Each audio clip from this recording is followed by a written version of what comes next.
तो नमस्कार दोस्तों, भारत की संसदीय राजनीति या सरल शब्दों में कहे तो सत्ता पाने को लेकर जो राजनीति होती है वह देश को इतने खतरनाक मोड़ पर लाकर खड़ा कर देगी जहां किसान और किसान यही दोनों आमने सामने होंगे। कोई सत्ता के पक्ष में नारे लगा रहा होगा तो दूसरी तरफ कोई सत्ता के विरोध में खड़ा होगा। ये परिस्थितियां बांटो और राज करो की राजनीति अंग्रेजों के दौर से डिवाइड एंड रूल के तहत हम लोगों ने देखी है, समझी है। और आजादी के बाद भी भारत की राजनीति में धर्म के नाम पर किस तरीके से वोट बटोरे गए यह भी देश ने देखा है।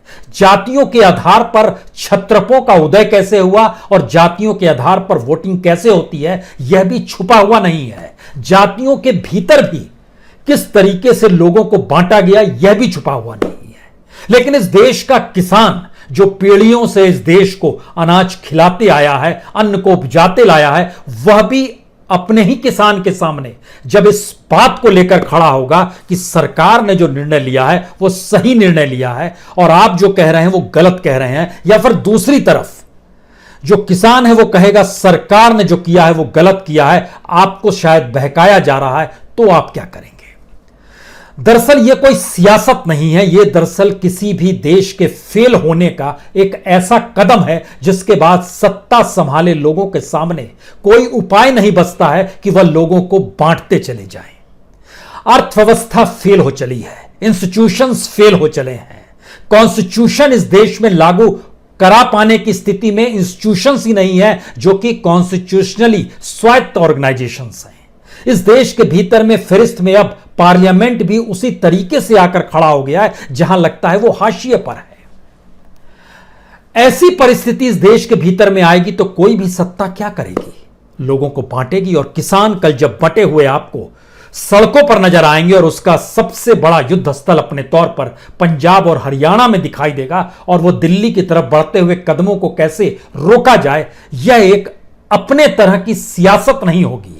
यह इस देश के भीतर में टकराव या फिर कहें नागरिकों के आपस में संघर्ष की एक ऐसी अनकही कहानी की शुरुआत होगी जिसको लेकर आप सोच सकते हैं कि आने वाले वक्त में यह देश के भीतर में क्या होने वाला है। यह एक ऐसी परिस्थिति है जिसको सिलसिलेवार तरीके से आज समझ लीजिए, क्योंकि मौजूदा वक्त में अब इस देश में आजादी के बाद की कोई परिस्थिति फिट नहीं बैठती है, कोई मायने नहीं रखती है। नेहरू 5 ईयर प्लान लेकर आए थे, यह सोचकर कि किसी भी योजनाओं को किस रूप में अध्ययन किया जाएगा और पंचवर्षीय योजना के तहत लागू किया जाएगा। प्लानिंग कमीशन की कोई जरूरत नहीं, नीति आयोग आ गया। लाल बहादुर शास्त्री इस देश में जय जवान के साथ जय किसान का नारा जोड़कर चले थे, जय किसान ध्वस्त कर दिया गया। इंदिरा गांधी ने राष्ट्रीयकरण की व्यवस्था की थी कि कम से कम सरकार अपने तौर पर इस देश में नागरिकों को रोजी रोटी दिला पाने की स्थिति में आए, तो राष्ट्रीयकरण हर चीज का किया गया, खनिज संपदा का किया गया, माइनिंग का किया गया, बैंकों का किया गया। वह सारी परिस्थितियों की अब कोई जरूरत नहीं है। राजीव गांधी हायर एजुकेशन के साथ जुड़े थे, लेकिन हायर एजुकेशन की स्थिति मौजूदा वक्त में कोई जरूरत नहीं है। बीते 6 महीने से सब कुछ ठप पड़ा है और उससे पहले की परिस्थिति बतलाती है कि हायर एजुकेशन के लिए हमारे पास पैसा नहीं है। पीवी नरसिम्हा राव ने डिसइन्वेस्टमेंट का राग जो छेड़ा था उसके पीछे सोच यही थी कि किस तरीके से प्रतिस्पर्धा भी खड़ी की जाएगी और सरकार डिसइन्वेस्टमेंट कर कंपनियों के जरिए मुनाफा भी कमाएगी और इस देश की इकोनॉमी को जोड़ेगी भी। लेकिन वह भी परिभाषा मौजूदा वक्त में बदल दी गई। पीएसयू को पहले बीमार करो, फिर कौड़ियों के मोल अपने ही मित्रों को बेच दो और फिर उसके जरिए जो मुनाफा मिल रहा है उसको मुनाफा को आगे बढ़ाने के लिए उनके लिए रास्ता खोल दो। अटल बिहारी वाजपेयी के जहन में क्या था उसको भी आप भूल गए। कश्मीरियत का जिक्र करते थे, इंसानियत का जिक्र करते थे, जमहूरियत का जिक्र करते थे। मौजूदा वक्त में कोई जरूरत नहीं है। मनमोहन सिंह ने अपने तौर पर असंगठित क्षेत्र से जुड़े 90% लोग जो हैं उनकी रोजी रोटी को इकोनॉमिक रिफॉर्म के जरिए संभाल कर नहीं रखा, बल्कि मुख्य धारा की इकोनॉमी में जोड़े रखा। इसीलिए विश्व भर में 2008 की मंदी को भी यह देश हंसते हंसते निकल गया। मौजूदा वक्त में इसकी कोई जरूरत नहीं है। लेकिन आज हमें लगता है जब मौजूदा वक्त बार बार किसी का नाम नहीं लेता है, नेहरू का नाम नहीं लेता, इंदिरा का नहीं, राजीव का नहीं, पीवी नरसिम्हा राव का नहीं, अटल बिहारी वाजपेयी का नहीं, मनमोहन सिंह का नहीं, एक नाम वो लेता है लाल बहादुर शास्त्री का। आज हमको लगता है कि लाल बहादुर शास्त्री जो सोचा करते थे उसी के अक्स तले मौजूदा वक्त को देख लें, क्योंकि उसी वक्त नारा लगा था जय जवान जय किसान का। और जब आज उन पन्नों को पलटना शुरू कीजिएगा और आपके जहन में यह बात आनी चाहिए कि किस तरीके से लाल बहादुर शास्त्री ने जो सोचा और इस देश में जो खाद्य संकट ना आए, इस देश में जो न्यूनतम समर्थन मूल्य है वो मिल जाए, वो कौन सी सोच थी। हमको लगता है इसके लिए एक छोटे से सफर पर लिए चलते हैं आपको, क्योंकि आपके जहन में यह होना चाहिए कि जिस वक्त दुनिया सेकेंड वर्ल्ड वॉर में चली गई थी उस समय पहली बार खाद्यान्न संकट पैदा हुआ था 1942, और उसी के दौरान भारत के भीतर में खाद्य विभाग 1942 में अंग्रेजों ने बनाया था। और 1947 आजादी के 3 दिन बाद ही, यानी 3 दिन बाद मत कहिए, लगभग 15 दिन के बाद, यानी 15 अगस्त को आजादी मिली और 29 अगस्त को ही 29 अगस्त 1947 को खाद्य मंत्रालय भारत में बनाया गया था। 1960 में खाद्य मंत्रालय को 2 हिस्सों में बांटा गया, एक कृषि मंत्रालय हो गया और एक खाद्य विभाग हो गया। और खाद्य विभाग को यह सौंपा गया कि आप ही अनाज खरीदेंगे और आप ही खाद्य सुरक्षा को पैदा करेंगे। लाल बहादुर शास्त्री जिस वक्त आए उस देश के भीतर में भारी संकट था। उनके पास 2 ही उपाय थे, दुनिया के सामने या तो कटोरा लेकर खड़े हो जाएं कि हमको पैसा दो, या फिर इस देश के किसानों को कहें कि तुम ज्यादा से ज्यादा अनाज उपजाओ, और इस देश के लोगों से कहें इस देश के अनाज को आप नष्ट मत होने दीजिए, उसको सहेज कर रखिए, हो सके तो उपवास भी कीजिए। लाल बहादुर शास्त्री जब ये सोच रहे थे, कर रहे थे, तो वो खामोशी से नहीं थे, सिर्फ नारे नहीं लगा रहे थे, बल्कि उन्होंने 1964 में खाद्य निगम कानून के तहत बकायदा भारतीय खाद्य निगम एक बनाया, और 1965 में वह एग्रीकल्चर प्राइस कमीशन लेकर आए। आप कल्पना कर रहे हैं, एग्रीकल्चर प्राइस कमीशन जो था वह इस लिहाज से था कि जो उचित कीमत होगी, जो न्यूनतम समर्थन मूल्य, जिस एमएसपी को लेकर अभी जिक्र किया जाता है, उसको लाल बहादुर शास्त्री लेकर आए थे, जो अब खत्म किया जा रहा है। और उसमें जो सोच थी, उसमें बहुत साफ तौर पर सोच थी कि उसको पीडीएस से जोड़ा जाएगा, यानी राशन दुकानों से जोड़ने की पूरी प्रक्रिया की शुरुआत हालांकि पहली प्लानिंग कमीशन में हुई थी, लेकिन उसको नए तरीके से विस्तार और अनाज को कितना भंडारण किया जाए, कैसे किया जाए, यह पूरी की पूरी सोच लाल बहादुर शास्त्री की थी। लाल बहादुर शास्त्री ने जब यह खाद्य निगम बनाया तो आप कल्पना कर रहे हैं कि उसका पहला हेडक्वार्टर कहां पर था, वो चेन्नई में था, और उसका जो फर्स्ट डिस्ट्रिक्ट ऑफिस था वो तंजावुर में था। तंजावुर तमिलनाडु का हिस्सा, तंजावुर जिसको राइस का बॉल कहा जाता है, यानी जिसको चावल का कटोरा कहा जाता है। और आज तंजावुर की यह स्थिति है कि बड़ी तादाद में किसान वहां पर खुदकुशी कर रहे हैं। 2015 में तंजावुर वो जगह है जहां पर कावेरी की नदी बहती है, उसका जो जमीन है, जो डेल्टा वाली जमीन है, वह उसके दायरे में आती है। उसमें ना सिर्फ तंजावुर आता है, बल्कि उसमें एक लिहाज से आप कहिए थिरुवरूर भी आता है, नागापट्टनम भी आता है। ये 3 ऐसे हैं, लेकिन इन तीनों जगहों पर खुदकुशी शुरू हो गई। और वहां के बारे में जब हमने पता किया कि इस दौर में क्या मुश्किल आ गई, और तमिलनाडु के किसान दिल्ली भी पहुंचे थे, कर्ज में डूबे हुए, खुदकुशी किए हुए, अपने सहयोगी किसानों की खोपड़ियों को लेकर दिल्ली में पहुंचे थे। तंजावुर जो कि पहला हिस्सा था लाल बहादुर शास्त्री के जहन में, सबसे रिच डिस्ट्रिक्ट था जहां पे सबसे ज्यादा चावल होता था। अब आप कल्पना कीजिए कि उस जगह पर जो सोचा गया था और उसके जरिए इस देश में जो ढांचा बनाया गया था, उसके पीछे सोच क्या थी, जो मौजूदा वक्त में पार्लियामेंट के भीतर ना तो इस देश के प्रधान सेवक को कहने की हिम्मत है, ना सरकार को कहने की हिम्मत है। यह लाया क्यों गया था? यह इसलिए लाया गया था कि किसानों को, जो खास तौर से गरीब किसान होते हैं, उनको एक निश्चित आय मिल सके। एमएसपी इसीलिए तय किया गया था क्योंकि वो तय करेंगे, उन्होंने इतने क्विंटल अनाज उपजाया, ये क्विंटल अनाज एमएसपी पे सरकार खरीदेगी। खाद्य निगम का यही काम था, लेकिन इसको ध्वस्त किया जा रहा है। दूसरी स्थिति थी कि जो जरूरतमंदों को कम कीमत पे जो अनाज की सुविधा है, जो पीडीएस पब्लिक डिस्ट्रीब्यूशन सिस्टम जो है, जो राशन दुकानों के जरिए है, उसको भी खत्म करने की स्थिति में अब यह देश में सरकार आ रही है। कैसे आ रही है हम आपको बतलाएंगे।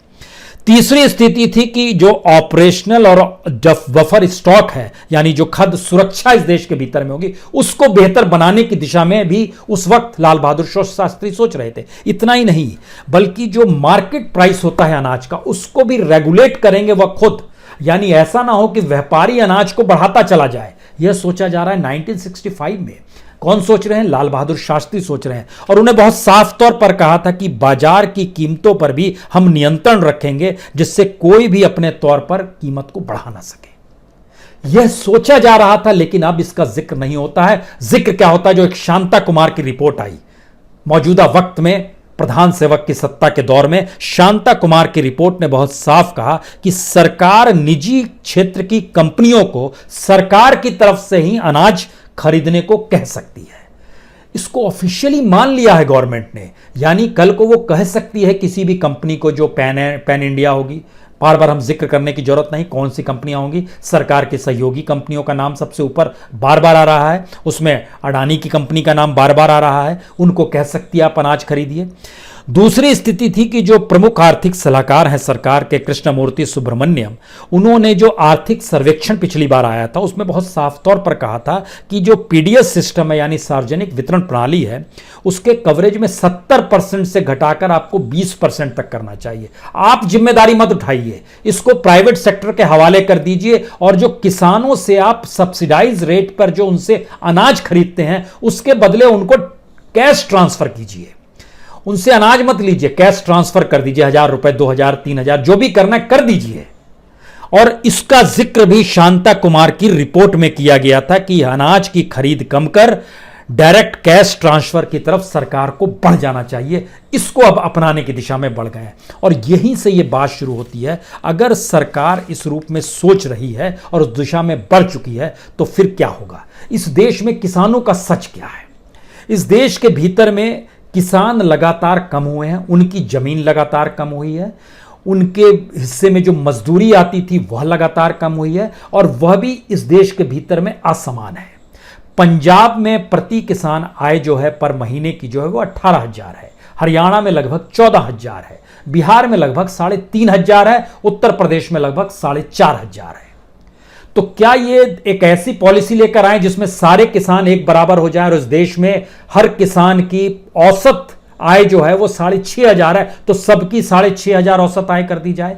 तो जरा कल्पना कीजिए, जो 6,500 औसत आय से ज्यादा पा रहे होंगे उनके जहन में क्या होगा, और कल नजारा भारत की सड़कों पर क्या होगा? विरोध का होगा, समर्थन का होगा, आपस में ही सब लड़ भिड़ रहे होंगे, सरकार ठाके लगा रही होगी, क्या कर रही होगी? क्योंकि अगर पंजाब के भीतर में जिन मंडियों का हम जिक्र कर रहे हैं, हमको लगता है उस मंडी की हकीकत भी जाननी चाहिए। पंजाब का सिर्फ जिक्र करते हैं, पंजाब के भीतर में कुल आड़ती जो है, जो मंडियों में बैठते हैं, उनकी संख्या 40,000 है। जो लाइसेंसधारी आड़ती हैं वो सिर्फ 28,000 है, यानी 12,000 एक्स्ट्रा आड़ती है। लेकिन इनके साथ काम जो कलर करते हैं अपने तौर पर, उनकी संख्या 1 लाख से ज्यादा है।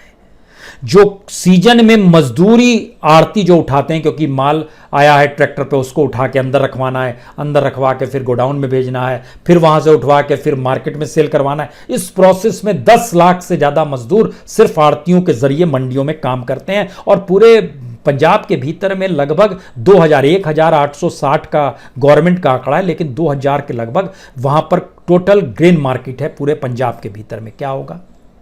वो लोग क्या सोचेंगे, कल से क्या करने वाले हैं?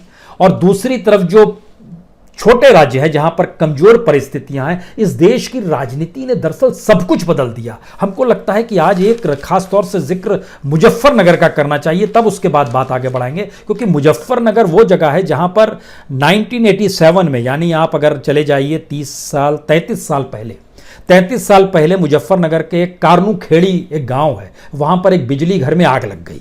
उस बिजली घर में आग के विरोध में कि बिजली घर से किसानों को बिजली कैसे मिलेगी, 1 लाख से ज्यादा किसान वहां पर जमा हो गए। और उस समय टिकैत नेता नहीं बने थे, टिकैत की किसान यूनियन भी नहीं बनी थी, लेकिन वो वहां पर आए और उन्होंने देखा कि इतनी बड़ी तादाद में, यानी किसान अपने हक के लिए लड़ने को तैयार हैं। तब उन्होंने मेरठ में जाकर 25 दिन के किसानों का आंदोलन किया। 87 का जिक्र कर रहे हैं, और याद कीजिए 88-89 में वह दिल्ली के बोट क्लब पर आकर बैठ गए थे, और वहां पर उन्होंने जो आंदोलन चलाया था, उसके बाद इस देश के भीतर में किसान आंदोलन ने अपने मुद्दों को लेकर एक नई दिशा दी थी। वो बड़े किसान थे, छोटे किसान थे, अभी इस बहस में मत फंसिए। अब सवाल है कि आज की तारीख में उस मुजफ्फरनगर की पहचान क्या है? किसानों की, टिकैत की? जी नहीं, वो मुजफ्फरनगर दंगों की पहचान है, जहां पर हिंदू मुस्लिम बढ़ चुका है। आज की तारीख में अगर मुजफ्फरनगर के भीतर आप किसानों के बीच घूमना शुरू करेंगे तो बीजेपी का विधायक वहां पर जीता हुआ है, सांसद वहां पर जीता हुआ है, बीजेपी का कैडर भी काम कर रहा होगा, तो वो क्या फैलाएंगे? जाहिर है सरकार ने ठीक काम किया, यही बातों का जिक्र करेंगे।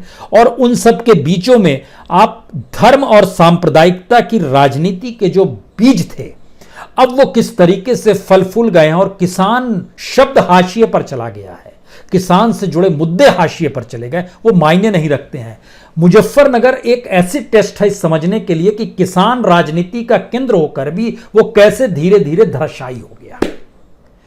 तो क्या इस देश के भीतर में सारे सेंटर्स ऐसे धराशायी नहीं हो सकते और सब कोई इस संसदीय राजनीति या सत्ता की राजनीति का प्यादा नहीं हो सकता? क्यों नहीं हो सकता है? बनाया जा सकता है, हम बनाने की दिशा में बढ़ चुके हैं, क्योंकि इस देश के भीतर में एमएसपी जो है, इस देश के सिर्फ 6% किसान ही अपने अनाज को एमएसपी के जरिए बेच सकते हैं, बेच पाए हैं।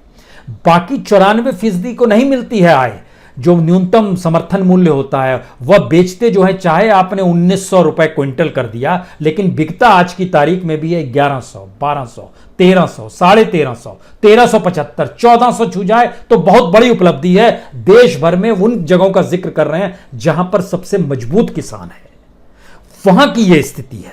बिहार की स्थिति तो और नाजुक है। मंडी 2006 में खत्म कर दी गई, स्थिति आ गई कि बिहार में जिनके पास 4 एकड़ जमीन है वह शख्स वहां से निकलकर पंजाब में जाता है नौकरी करने और रोजगार करने, खेतों में काम करता है, जिसके पास सिर्फ 2 एकड़ जमीन है। आप कल्पना कर रहे हैं?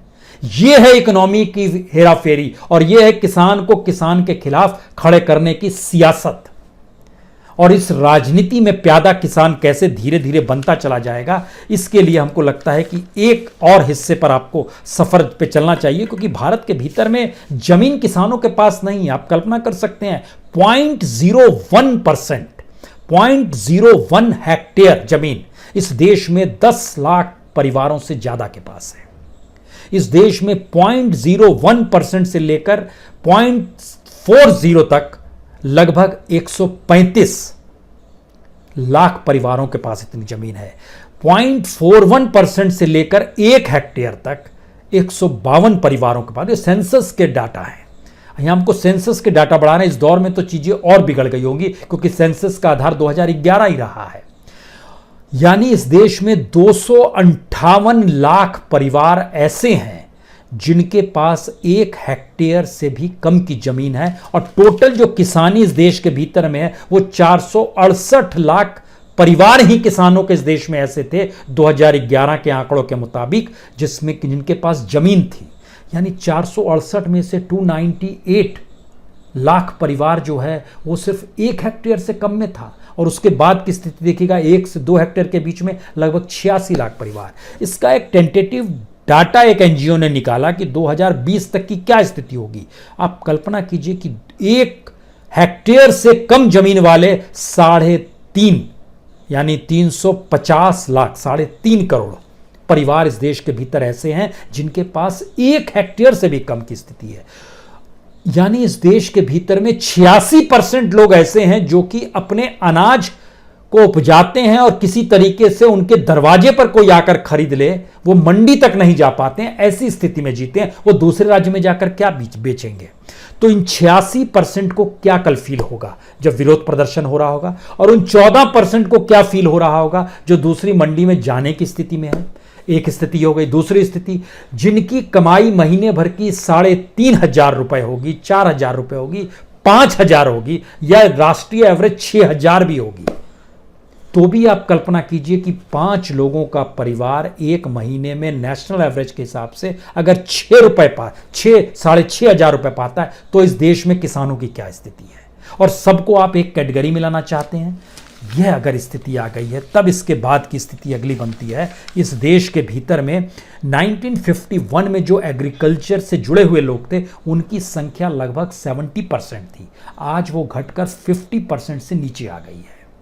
जो कृषि मजदूर थे उनकी संख्या 1951 में लगभग 28% थी, आज वो बढ़ के लगभग 60% हो गए हैं। मजदूर बढ़ गए, किसान खत्म हो गए, किसानों की जमीन छीनती चली गई। इस दौर में एग्रीकल्चर लैंड लगभग 9% इस देश की अलग अलग योजनाओं के तहत, इस देश में शहरीकरण के जरिए, इस देश में बिल्डर्स लॉबी ने अपने तौर पर हथिया लिया है। 9% जमीन एग्रीकल्चर की कम भी हुई आजादी के बाद से। इस स्थिति के भीतर में आप उस पार्लियामेंट की तरफ देखना चाहेंगे जिस पार्लियामेंट के भीतर में ना किसान को बख्शा जाता है ना मजदूर को बख्शा जाता है। सच यह है कि बीते 10 दिनों जो पार्लियामेंट चली उसमें लोकसभा के जरिए 23 बिल पास हो गए, राज्यसभा के जरिए 22 बिल पास हो गए। यानी गजब की स्थिति है। सवाल सिर्फ 3 विधेयकों का नहीं है। आप देखिए, industrial relation code bill 2020, code on social security bill, the occupational safety health and working condition code bill, factoring regulation amendment bill, companies amendment bill, इस सारे बिल पास हो गए। इसका मतलब क्या है? इसका मतलब यह है कि अब मजदूरों के साथ भी किसी भी मजदूर को कोई भी हटा सकता है, इसकी छूट है। मजदूरों के हक की बात करने वाले सारे कानून खत्म हो गए हैं। मजदूरों का एक्सप्लॉयटेशन आप कर सकते हैं, कितने भी घंटे काम ले सकते हैं, कोई रोकने वाला नहीं है। और तो और जो मजदूरी दी जाती है उसको आप कम भी कर सकते हैं। और तो और कि परमानेंट नहीं भी करेंगे तो भी काम चलेगा और ट्रेड यूनियन के पास कोई अधिकार ही नहीं बचेंगे। हम एक ऐसी परिस्थिति में लाकर इस देश को खड़ा कर चुके हैं जहां पर हर को सोचना है कि अब उसको नौकरी तभी मिलेगी जब वो इस सत्ता के सामने रेंगने लगेगा। अब आप क्या करेंगे? सत्ता की स्थिति यह है कि उसने चीजों को इस रूप में इस देश में फेल कर दिया है, या हमारी पूरी इकोनॉमी फेल हो चुकी है कि उसके पास ऑप्शन ही नहीं बचा है कि अगर वो सामने वाले को नहीं झुकाए तो क्या करे। यानी कोई दोष देने की बात नहीं है, और ये धीरे धीरे आपको उस दिशा में ले आती है जहां पर आप सारे कानूनों को खत्म करते हैं।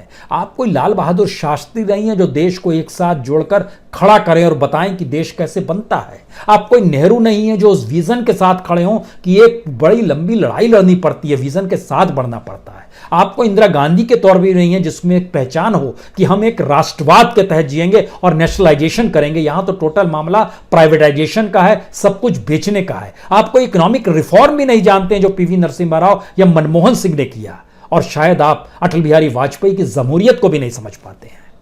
तो फिर आप क्या जानते हैं? आप जानते हैं कि राजनीतिक सत्ता में टिके रहने के लिए ये जो डिवाइड एंड रूल की स्थिति थी, इसको अगर हर जगह ले आएंगे तो स्थिति अनुकूल इसलिए हो जाएगी क्योंकि लोग न्यूनतम की लड़ाई लड़ रहे हैं। और न्यूनतम की लड़ाई लड़ने वाले को अगर ये कहा जाएगा कि तुम्हारा हक उसने छीन लिया है, हमने कोई पॉलिसी नहीं बनाई, तुम्हारा हक किसी और ने छीना, उसी की वजह से तुम गरीब हो, तो आपस में लड़ जाओ, ये स्थिति किस दिशा में ले जाएगी? ये सोचिए। इस देश के भीतर में बैंक फेल जो हुए हैं पिछले दिनों, उन बैंकों को पटरी पर अभी भी नहीं आरबीआई ला पाई है। वो पीएमसी बैंक से जुड़े हुए लोग आज भी जानकारी देते हैं जो मुंबई में हैं बड़ी तादाद में, वो बताते हैं लाखों रुपया उनका डूबा हुआ है, कोई संभालने वाला नहीं है। बैंकों और कॉपरेटिव्स को भी आरबीआई के दायरे में लाने का भी बिल ले आया गया है। जो बैंकरप्सी था उसका बिल भी ले आया गया है कि नहीं जिनको कर्ज नहीं लौटा रहे हैं बैंक को, उनको भी रियायत दिया जाए। ये परिस्थितियां क्या हैं? ये स्टेट के फेल होने की परिस्थिति है। और इसका एक नजारा कल आपकी आंखों के सामने देश भर की सड़कों पर नजर आएगा, जब किसान अपने हक की लड़ाई लड़ रहा होगा और किसान अपने ओरिजिनल हक को भूलकर इस बात की भी लड़ाई लड़ने के लिए सड़क पे होगा कि शायद सरकार आने वाले वक्त में कुछ पैसा उसको दे देगी। इस स्थिति में इस देश को लाया गया, और यह स्थिति कमोवेश हर के साथ होगी। जो ब्यूरोक्रेट सुझाव देते हैं और यसमैन की तरह इस वक्त लाल दीवारों में बैठते हैं नॉर्थ और साउथ ब्लॉक में, आने वाले वक्त में उनके सामने भी संकट आने वाला है। वो अभी नहीं समझेंगे और वो कुछ कह भी नहीं पाएंगे। पॉलिटिकल पार्टीज के भीतर जो संकट है वो संघर्ष का संकट है, लेकिन सत्ताधारी दल के भीतर में कैबिनेट मिनिस्टर्स के सामने भी कई सवाल हैं, लेकिन वो खामोश इसलिए हैं क्योंकि उनके सामने भी अल्टरनेटिव नहीं। अल्टरनेटिव में अगर सरकार चली गई तो फिर उनकी जीवनचर्या कैसे सुविधा भोगी बचेगी? तो हर कोई न्यूनतम की लड़ाई, कोई सुविधा भोगी की परिस्थिति। इन्हीं परिस्थितियों में देश को लाकर खड़ा करते करते स्थिति ऐसी आ गई कि किसान मजदूर अब सड़क पर ही आमने सामने खड़ा हो जाए। कोई इस पार्टी का बैनर लिया हो, कोई उस पार्टी का बैनर लिया हो, कोई इसके पक्ष में नारे लगा रहा हो, कोई उसके पक्ष में नारे लगा रहा हो, और यह बात धीरे धीरे डाइल्यूट होती चली जाए कि दरअसल इस देश में सरकार चलाने वाले लोग ही सरकार नहीं चला पा रहे हैं, इसीलिए यह स्थिति आई है। और आखिरी बात, वह मीडिया जिसका काम है इस लोकतंत्र को जिंदा रखना, जो लोगों के हक को, सवालों को खड़ा करना, उसकी आंखों पर पट्टी नहीं बंधी है, बल्कि उसका दिमाग शून्य हो चला है। शायद इसीलिए एक वक्त इमरजेंसी लगाने से पहले जब जयप्रकाश नारायण रामलीला मैदान में भाषण देने जा रहे थे और इंदिरा गांधी ने बोट क्लब पर अपना भाषण खत्म किया था इमरजेंसी से ठीक एक दिन पहले, उस समय इंदिरा गांधी ने ऐलान कर दिया था। उस समय नई नई फिल्म आई थी बॉबी, आप लोग इस फिल्म को देखिए। उस समय दूरदर्शन था, उस फिल्म को लोग को देखें जिससे कि रामलीला मैदान में लोग नहीं जा पाए। लेकिन उस वक्त भी इतनी बड़ी तादाद में जेपी के साथ लोग खड़े हुए थे कि एक आखिर में जो ह्यूमन चेन बनाई गई, तो वह ह्यूमन चेन का एक बड़ा हिस्सा पार्लियामेंट पहुंच चुका था और दूसरा हिस्सा रामलीला मैदान में ही मौजूद था। उस समय भी लोग भटके नहीं थे। लेकिन आज की तारीख में फिर बॉलीवुड और ड्रग्स के खेल में हीरोइनों के नाम और उसके जरिए चीजों को उलझाया जा रहा है और लोग घरों में कैद होकर उसी को देखकर आत्ममुग्ध होकर जी रहे हैं। दोष देने से काम नहीं चलेगा। 24/7 आपको पॉलिटिकल तौर पर सोचना होगा, एक्टिविज्म को समझना होगा, राजनीतिक तौर पर अपनी दृष्टि में तीक्ष्णता लानी होगी और उस सच को समझना होगा कि दरअसल इस देश को गढ़ा यूं ही नहीं गया है। बहुत लूटा गया, बहुत गड्ढे खोदे गए, मान लेते हैं, लेकिन आने वाले वक्त का गड्ढा शायद यह 2000 के बाद की परिस्थिति दूर 1947 से भी बुरी स्थिति में कहीं लाकर देश को खड़ा ना कर दे। सोचिए जरूर। बहुत बहुत शुक्रिया, बहुत बहुत शुक्रिया।